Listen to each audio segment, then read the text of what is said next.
Good afternoon. Peter Klein, Chief Investment Officer, co-founder, ALINE Wealth, with you on this afternoon, and wanted to provide you what we're now calling the flash briefing. Okay, so the first thing I want to share with you, this is going to be focused on macro conditions. So here we have the first slide that talks about this new regime idea that we've been talking about for the last few years, where the last 40 years from 1982 to 2020-ish was essentially a period of globalization. We've spoken about this time and again, where we're looking at how the emerging markets and technology and the exporting of inflationary pressures were very much part of why inflation was kept lower and lower for nearly 40 years, allowing for interest rates to come down for those periods of time.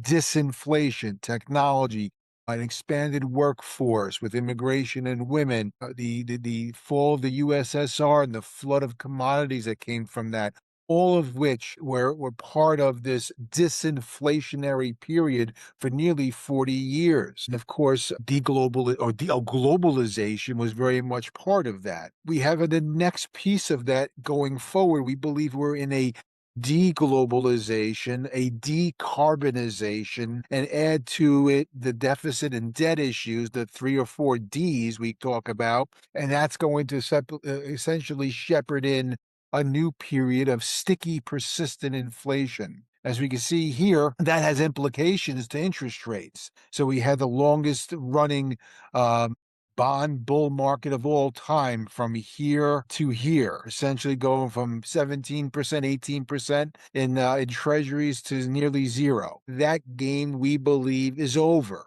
And we believe now with this persistent inflation, not high, just persistent. You could argue it's normal inflation, and that was an abnormal period. But regardless, I think you're going to see a much higher, or I should say, a longer period of higher than we're used to, not necessarily high, but higher than we're used to, 10-year treasury, which has implications for many sectors in the markets. Here's one impact is commodities. And now we're seeing for the first time in years commodities being an opportunity given their relative cheapness. This is a list of how we're seeing the world from a portfolio perspective, where we're overweighting, as per the commodity slide you just saw, real assets, commodities, infrastructure. We're definitely looking at sectors with pricing power. Again, that's where you want to be when you have persistent inflation: healthcare, utilities, energy, materials. Life sciences and biopharma have been in the doghouse, the proverbial doghouse, for a few years now. We think there's a nice opportunity there these days. We like, as we've said time and again the last couple of years, international and emerging markets. We see them as a better positioned asset class than U.S. domestic, at least U.S. domestic growth. Value across the board around the world is definitely cheap, especially small cap. We love dividends. No one else seems to, but we do. Dividend growth, chugging along.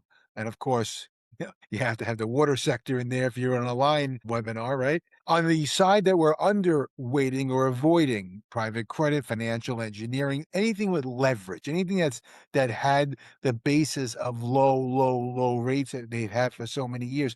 Again, I think that's going to have a tougher time in this new regime. We're underweighting large cap U.S. growth. Doesn't mean we're avoiding it completely, underweighting it. We're not buying pre-revenue companies for the most part. We don't get that momentum. We don't get that as much either. And we're staying away from mid to long credit. We prefer short-term cash and short-term credit, given our view on interest rates. So that gives you a sense of where we're at from a perspective of a flash. I hope you enjoyed it. It was definitely quick, and we'll catch you next time. Thanks, guys.